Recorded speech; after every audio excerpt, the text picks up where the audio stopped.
예수를 주로 시인하며 또 하나님께서 그를 죽은 자 가운데서 살리신 것을 내 마음에 믿으면 구원을 받으리라. 아멘.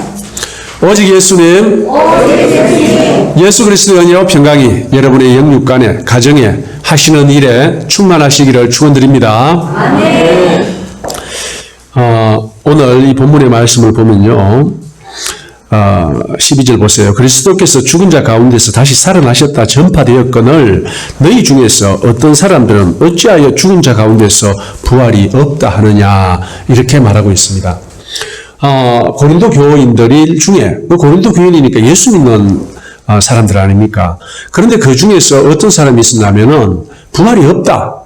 어떻게 부활 같은 게 있을 수 있느냐? 우리가 지금까지 역사적으로 부활을 본 적이 있느냐? 부활이 없다. 이렇게 이야기를 합니다. 그런데 이제 가르치는 사람이 장로님들 또 감독이 가르치겠죠. 부활이 있다라고, 예수님께서 부활하셨다고. 그렇게 가르치니까 또 뭐라고 합니까?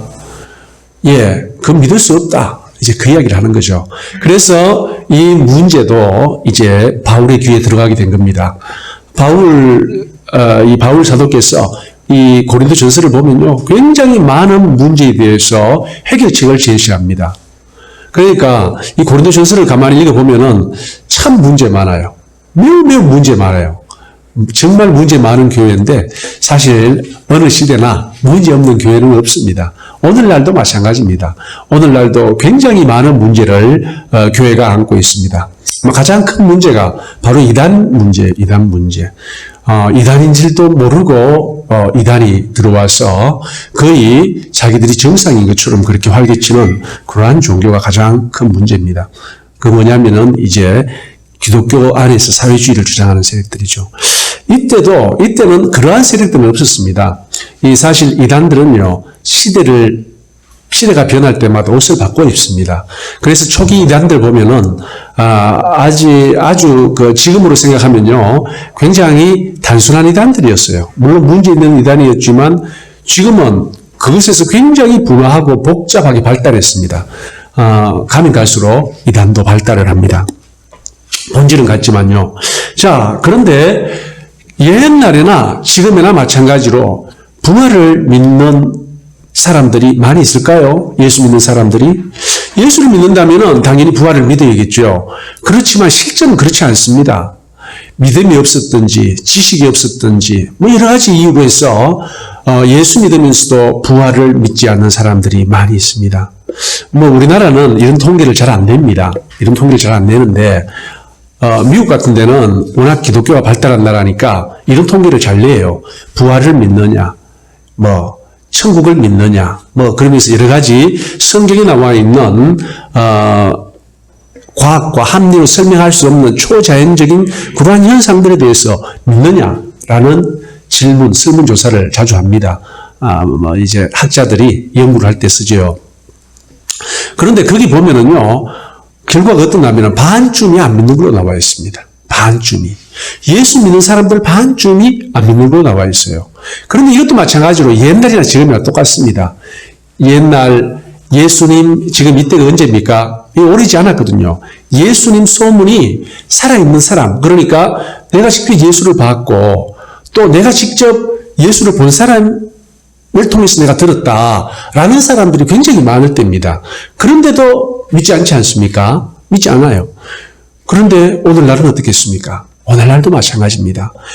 예수를 믿는다고 하면서도 실제로 부활도 믿지 않고 여러 가지 초자연적인 현상, 말하자면은 인간의 능력으로 할 수 있는 것이 아니고 하나님의 신적인 능력으로 할 수 있는 여러 가지 일들에 대해서 믿지 않는다는 거예요. 사실 그런 것을 정상이라고 가르치는 교단도 있습니다. 그런 초자연적인 것을 믿지 않는 것이 정상이라고 가르치는 그러한 교단도 있습니다. 그게 뭐냐면은 이 자유주의 신학이에요. 우리나라 자유주의 신학의 대표적인 교단은 기독교 장로회입니다. 기장. 자, 그런 게 오늘날 현실입니다. 그런데 성경은 뭐라고 말하느냐? 오늘 13절 만일 죽은 자의 부활이 없으면 그리스도께서 다시 살아나지 못하셨으리라. 그리스도께서 만일 다시 살아나지 못하셨으면 우리가 전파하는 것도 헛것이요 또 너희 믿음도 헛것이며 이렇게 얘기합니다. 부활이 없으면요 전가하는 복음도 헛것이요 또 우리의 믿음도 헛것이요 모든 것이 헛것이 되어버립니다. 그리고 오늘 이 마지막 절에 19절에 이야기하듯이 만일 그리스도 안에서 우리가 바라는 것이 다만 이 세상의 삶뿐이면 모든 사람 가운데 우리가 더욱 불쌍한 자이리라 이렇게 말씀하십니다. 결국 뭡니까? 부활이 없고 내세가 없고 영생이 없는 이 세상만이 유일한 세상, 전부인 세상이라면 세상 사람들 중에서 우리 그리스도인들이 가장 불쌍하고 어리석은 사람들이라는 거예요. 사실 그렇죠. 그런 거 맞습니다. 왜 그렇습니까? 우리가 목표를 잘 설정하고 나가야 되는데 목표 자체가 잘못된 거예요. 우리의 목표가 뭡니까? 우리 기독교인은 이 세상의 삶을 추구하는 게 아닙니다. 물론 영생을 추구함으로써 이 세상의 삶에 초점을 맞추고 있습니다. 그게 무슨 말이냐면은 우리의 목적은 영생이에요. 그런데 영생을 얻으려면은 이 땅에서 어떻게 살아야 되는지 거기에 초점을 맞추고 있는 거예요. 그런데 부활이 없다면요. 만약 정말로 부활이 없다면은 부활을 믿고 그게 목표를 두고 이 세상의 삶을 살아가는 사람들은 완전히 잘못된 방향으로 살아가는 사람이잖아요. 그래서 만약 부활이 없다면 예수 믿는 우리들이 가장 어리석고 불쌍한 존재라는 이야기입니다. 그러면은 부활이 정말 있을까요? 없을까요? 성경에는요, 예수님의 부활을 분명히 이야기를 하고 있습니다. 그리고 예수님이 부활하신 후에 제자들에게 나타나셨고, 여러분에게 나타나셨고, 또 마지막에는 500명쯤에게 나타나셔서 그렇게 예수님께서 하늘에 오르시는 것을 보여준 거예요. 그래서 그 사람들이 이제 어떻게 됐습니까? 미칩니다. 미쳐요. 왜 미쳤습니까? 그들이 이제 예수님의 부활을 통해서 예수님께서 하시는 말씀, 구약의 말씀이 다 뭡니까? 이게 진리였구나. 이게 사실이었구나라는 것을 알게 되었습니다. 그러면 미치겠습니까? 안 미치겠습니까? 당연히 미치죠. 왜요? 자기가 지금 알고 있던 세상이 정말 일만큼 세상을 알았다면 이제 부활을 통해서 본질을 알게 된 겁니다. 우리의 삶의 본질을 알게 된 거예요. 오늘 찬송 중에 눈을 열어주소서, 눈을 뜨게 하소서 했는데요. 성경에 보면 그런 구절이 많이 나옵니다. 눈이 있어도 보지 못하고 귀가 있어도 듣지 못한다는 거 바로 그거예요. 눈이 있어도 보지 못하고 듣지 못하던 우리가 이제 보고 되고 듣게 되면 어떻게 됩니까? 완전히 달라진다는 거예요. 완전히 달라집니다. 옛날에 두만강가에 서당이 있었는데요. 그 서당에서 애들이 논쟁이 붙었어요. 어떤 논쟁이 붙었느냐? 두만강이 크다. 아니다. 우리 먼 아재가 동해 바다 갔다 와봤는데 동해가 훨씬 크다더라. 그러니까 동해 못 가는 애가 세상에 두만강처럼 넓은 물이 어디 있느냐? 없다. 두만강이 크다. 동해가 크다. 애들이 논쟁이 붙었는 거예요. 이거 구한 말입니다. 1900년대 초, 1800년대 말 이때 이야기입니다. 그러니까 훈장님 들어왔어요. 애들이 막 두 편 나눠가지고 논쟁이 붙으니까 너희들 왜 그러느냐 하니까 지금 아재가 동해 갔다 왔다는데 두만강은 동해에 피할 바가 아니더라고. 지금 그런 이상한 소리예요. 말이 안 되잖아요. 어떻게 우리 두만강보다 큰 물이 있겠어요? 그렇지요. 그러니까 아닙니다. 훈장님한테 이제 바톤이 넘어갔어요. 그래 한번 생각해보자. 아마 내 생각에는 두만강이 조금 더 크지 않을까 생각한다. 그렇답니다. 모르는 사람. 모르는 사람이 그런 말 하는 거예요. 세상이 전부예요. 세상이 전부예요. 그러한 예수 안에 있는 사람들이 많다는 겁니다. 그 사람들을 일컬어서 예수님께서는 눈이 있어도 보지 못하고 귀가 있어도 듣지 못하는 사람이라는 거예요. 자, 예수님의 제자들이 예수님 돌아가신 다음에 그들이 어떻게 했는지 아십니까? 위축됐어요. 그리고 실망했어요. 낙담하고요. 이제 끝이다. 우리가 헛꿈을 꿨구나. 우리가 3년 동안 헛꿈을 꿨구나. 우리가 예수님이 왕이 되면 영의정 좌의정 꿈꾸고 국무총리 꿈꿨는데 우리가 다 일장충만이었구나 하면서 이제 어떡하나. 그러면서 머리를 막 굴렸을 거예요. 이제 다시 가서 고기 잡아야지. 별 수 있나. 어떤 사람은 내가 다 팔고 왔는데 난 또 어쩌나. 친구한테 부탁해가지고 그 배라도 타야겠다. 아마 이 생각했을 겁니다. 마틴은 무슨 생각했을 거예요? 다시 세일이 돼야 되나? 이런 생각 안 했습니까? 예. 이런 낙담, 좌절, 실망, 그거는요, 또 두려움. 이제 사람들 우리 보고 가만 놔두겠나? 별의별 나쁜 감정들이 교차했을 거예요. 정말 죽고 싶었을 거예요, 그때. 그런데 하루빨리 도망가지 못한 그들이 부활하신 예수님을 만났어요. 그런데 이 그들이 어떤 사람이냐면은 예수님이 죽는 걸 봤어요. 예수님이 죽는 걸 눈으로 보고 장사 지내서 딱 무덤에 넣은 거 확실히 목숨 끊어지는 걸 봤어요. 그랬는데 부활하신 예수님을 다시 만났어요. 그러면 여러분 같으면 어떻게 되겠습니까? 미치겠어요? 안 미치겠어요? 그런데 예를 들어서 늙은 우리 할아버지 할머니께서 90까지 살다가 돌아가셨어요. 그랬는데 장사 지내고 보니 사실 살아났었어요. 살아났다가 3일 만에 다시 돌아가셨어요. 그래야 장사 지냈어요. 그거하고 다릅니다. 왜요? 예수님께서 부활했다는 것은 미리 다 이야기를 했거든요. 내가 죽는다. 너희들을 위해서 죽는다. 다만 3일 후에 내가 다시 살아난다. 그리고 그 예수님에 대한 구약의 약속들이 비로소 부활을 통해서 다 깨달아진 거예요. 이것들이 사실이었구나. 구약의 말씀들이 사실이었구나 하면서 그들은 미친 겁니다. 내가 죽더라도 이 죽는 것으로서 내 삶이 끝나는 것이 아니고 정말 성경에 약속한 대로 부활이 있고 성경에 약속한 대로 영원한 나라가 있고 눈물 없는 슬픔 없는 괴로움 없는 모든 것이 풍족하고 평안하고 기쁘고 즐거운 나라가 있구나 라는 사실에 이제 눈을 뜨게 된 거예요. 그러니까 그들은 목숨이 두렵지 않습니다. 뭐가 무섭겠습니까? 뭐가 무섭겠어요? 아무것도 두려워하지 않습니다.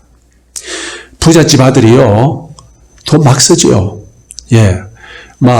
카페 차려가지고, 한 5억짜리 차려가지고, 돈 다 날립니다. 1년 안에. 우리 아버지 돈 많은데, 프랜차이즈 큰 식당 해가지고, 또 2년 만에 또 돈 5억 날립니다. 5억 날립니다. 신경도 안 써요. 왜요? 아버지 돈 많으니까, 내 아버지 죽으면 내 돈 될 텐데, 1,000억 있는데, 가지고 5억, 10억, 이건 돈도 아니다. 막 쓰겠죠. 예, 그렇습니다. 겁이 없습니다. 왜요? 뒷배가 있으니까. 예, 다 그래요. 그래서 여러분들 자녀 키울 때 경험해보셨죠? 돈이 얼마 있는 줄 알면은 아들이 자녀가 곧 죽음 맞게 요구하는 거예요.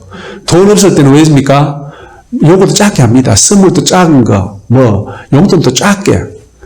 옷, 신발 다요. 하지만 많이 있으면 왜 됩니까? 우리 집에 돈 많은데 내한테 이 정도는 해줄 수 있지. 바라는 게 있습니다. 마찬가지예요. 우리 다음에 우리의 삶 다음에 영생이 있고 그 삶이 이 세상의 삶과는 비교도 안 되는 삶이라는 것을 확실히 안다면, 다시 말해서 부활이 있는 것을 안다면 우리 어떻게 살아가겠습니까? 좀 더 자신감 있게 살아갈 겁니다. 좀 더 당당하게 살아갈 겁니다. 바로 그것이 성경이 우리에게 말씀하신 부활입니다. 제자들이 그래서 미친 겁니다.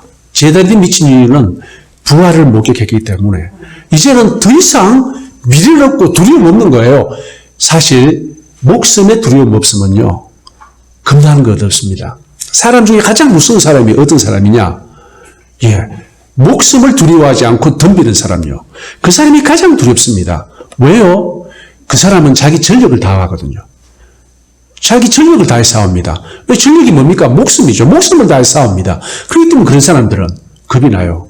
적당히 하고 끝내려고 했는데 목숨으로 덤벼드는 거예요. 그럼 자기도 목숨으로만 써야 되는 거예요. 목숨 내놓지 않을 사람은 다 피하게 됩니다. 그렇게 되는 겁니다. 성경의 부활이 우리 믿는 사람에게 그렇게 작동해야 됩니다.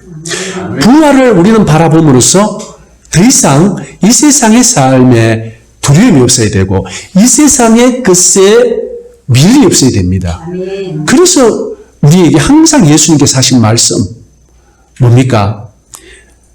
잠시 잠깐 있다 없어질 것에 대해서 마음 두지 말라는 겁니다. 인생은 풀과 같고 인생이 누리는 모든 영화는 그 풀의 꽃과 같습니다. 풀은 시들고 꽃은 떨어집니다. 하지만 하나님의 약속하신 말씀은 영영이 있다고 하셨어요. 바로 그겁니다. 우리의 믿음이 거기에 탓을 내려야 됩니다. 그렇게 되면 우리 삶이 어떻게 될까요? 예, 달라집니다. 자, 오늘 로마서에서도 보면은요, 내가 만일 내 입으로 예수를 주로 시인하며 또 하나님께서 그를 죽은 자 가운데서 살리신 것을 내 마음에 믿으면 구원을 받으리라고 했습니다. 자, 구원의 조건이 뭡니까? 구원의 조건이 이 구원의 조건 바로 복음입니다. 복음은 뭐냐면요, 예수님에 관한 것을 우리가 믿는 겁니다. 그럼 예수님이 무엇을 믿느냐? 예수님께서 나의 죄를 대신 지고 십자가에서 죽으셨다. 그리고 장사 지냈다. 그리고 사흘 만에 부활하셨다. 바로 그걸 믿는 거예요. 그것을 일컬어 복음이라 합니다. 그 복음을 믿는 사람에게 하나님께서는 영생을 주시기로 약속하신 거예요. 바로 어디까지 이어집니까? 부활까지 이어집니다. 부활까지.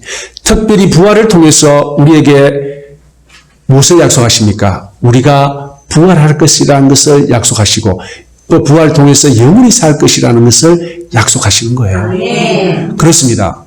자, 그래서 부활을 믿게 되면은 두려움이 없습니다. 예, 바로 그거예요. 그래서 그것이 사실이고 진실이고 진리입니다.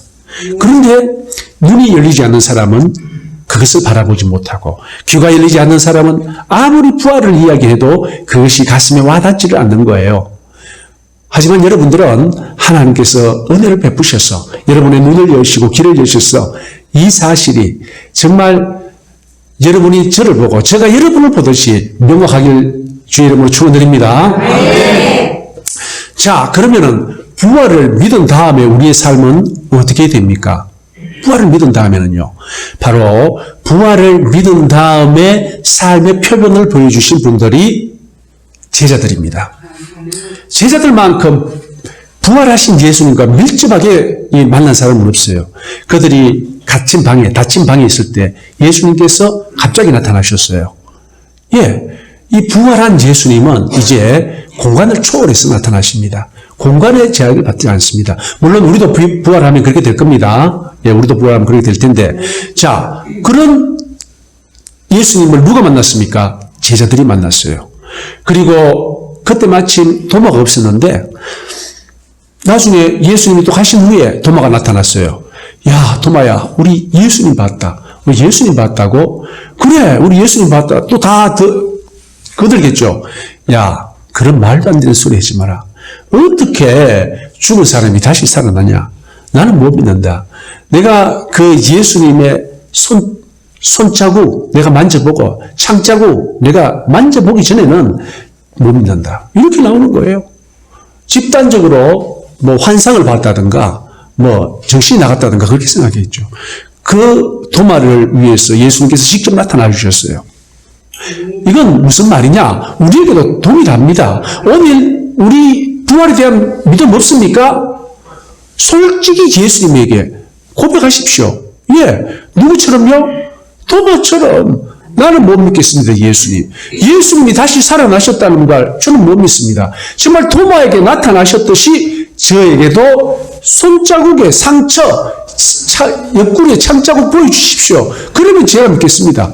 하나님이 여러분에게 확신을 주실까요? 안 주실까요? 저는 확신합니다. 도마에게 확신 주셨듯이 우리에게도 동일한 확신을 주십니다. 예수님의 뜻은 우리가 믿음이 자라나고 마침내 장성한 예수 그리스도의 분량까지 자라나서 정말 이 세상에서 첫 번째로 추구할 것, 예수님처럼 내 뜻도 있지만 내가 이 잔을 피해가고 이 고통을 받긴 싫지만 아버지 하나님 내 뜻대로 하지 마시고 아버지 뜻대로 하십시오. 그까지 가기를 원하는 거예요. 이 세상에 살아가는 우리는 연약하고 부족합니다. 며칠 굶으면 하루만 굶어도 배가 고프고요.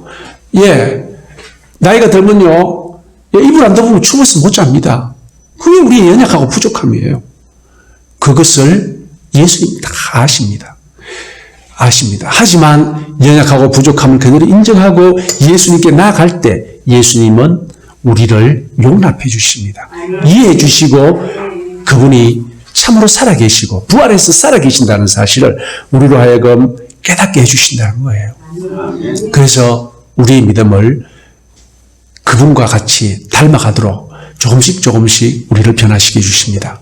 사랑하는 성도님들, 우리 기독교는 부활의 종교라고 이야기를 합니다.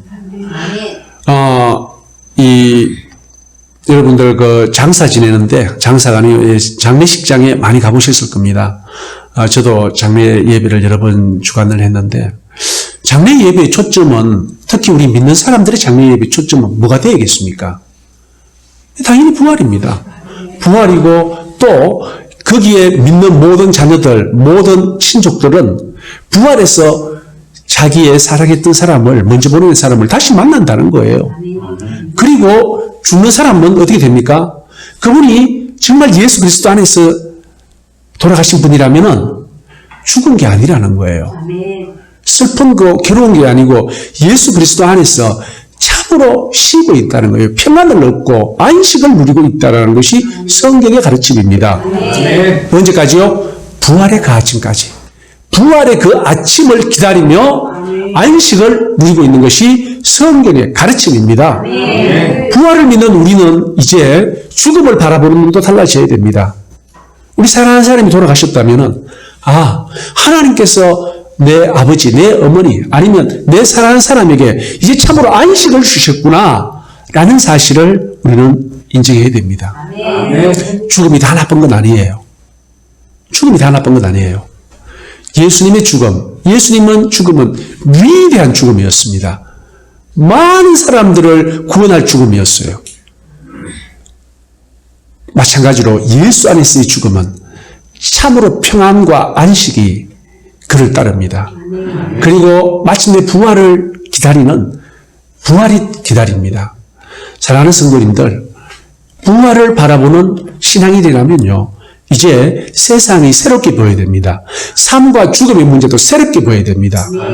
어떻게 해요? 성경의 가르침대로 예수님께서 삶과 죽음의 문제를 이해하셨듯이 그렇게 이해해야 된다는 거예요. 그럼 어떻게 됩니까? 그럼 우리 삶이 달라집니다. 삶이 달라져요. 아주 결정적인, 아주 충격적인 사건을 겪으면 사람이 변합니다. 충격적인 사건을 겪으면 사람이 변해요.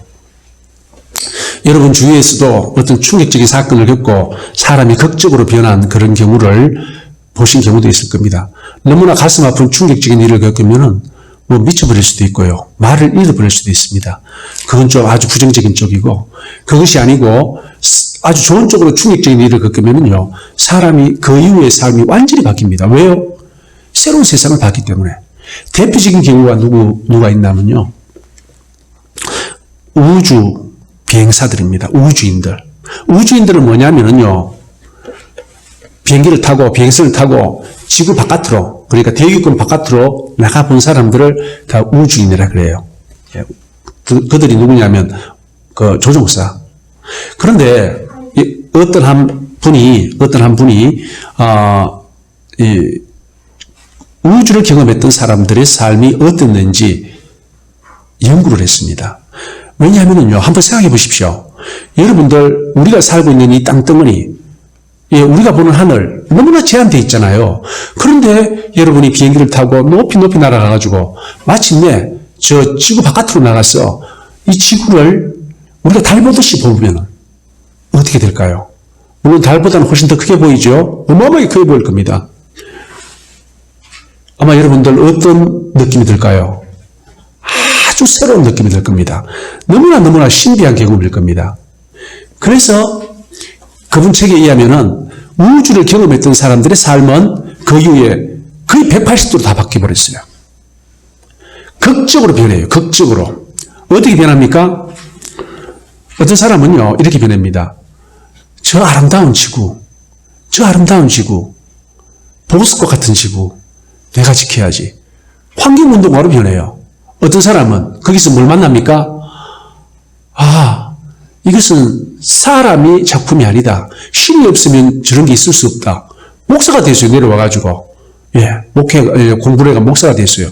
어떤 사람은 내가 어떻게든지 이 지구를 잘 지켜야겠다.